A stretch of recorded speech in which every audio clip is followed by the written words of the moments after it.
अस्सलाम वालेकुम दोस्तों, तुसी वेखदे पे हो YouTube channel Ravi buffalo TV ते मैं मलिक उमर। माशाल्लाह अज इस वीडियो दूसरे सूबे भैंस मौजूद है। इस वीडियो भैंस की मुकम्मल डिटेल दसांगे। दोस्त वीडियो एंड तक ज़रूर देखन।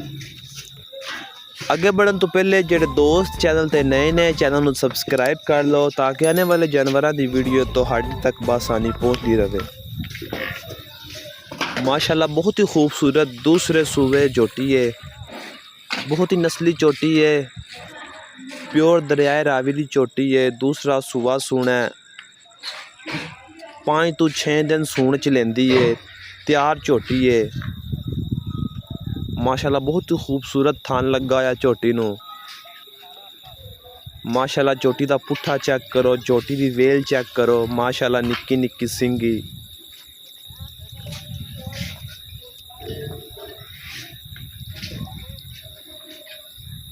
माशाल्लाह चोटी का कद चेक करो, चोटी की खूबसूरती चेक करो। दूसरा सूआ सुना चोटी ने बहुत ही खूबसूरत थान लगा होया है। माशाल्लाह चोटी की आर्डर क्वालिटी चेक करो, चोटी का पुट्ठा चेक करो। बहुत ही नस्ली चोटी है, प्योर दरियाए रावी की चोटी है।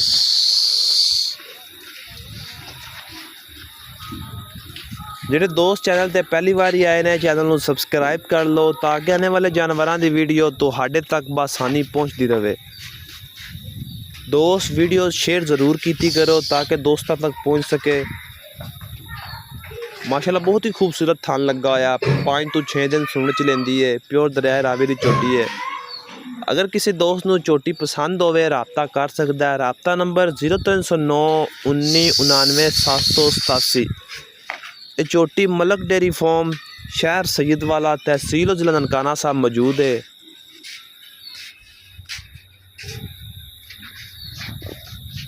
भाई विजिट कर सकते हैं, रबता करके विजिट कर सकते हैं। रबता नंबर 0309 1999 787। माशाल्लाह बहुत ही खूबसूरत थान लगा है। चोटी की एक साइड ते 3 थान ने, मेन थान 4 ही ने, उस साइड ते बस छोटा जा थान है। खुदा की कुदरत है, इन्हें कुछ नहीं किया जा सकता। माशाल्लाह बहुत ही खूबसूरत चोटी है। चोटी की फाइनल कीमत 4,45,000। जेडे भाई ने चोटी पसंद होवे रबता कर सकता है। शुक्रिया।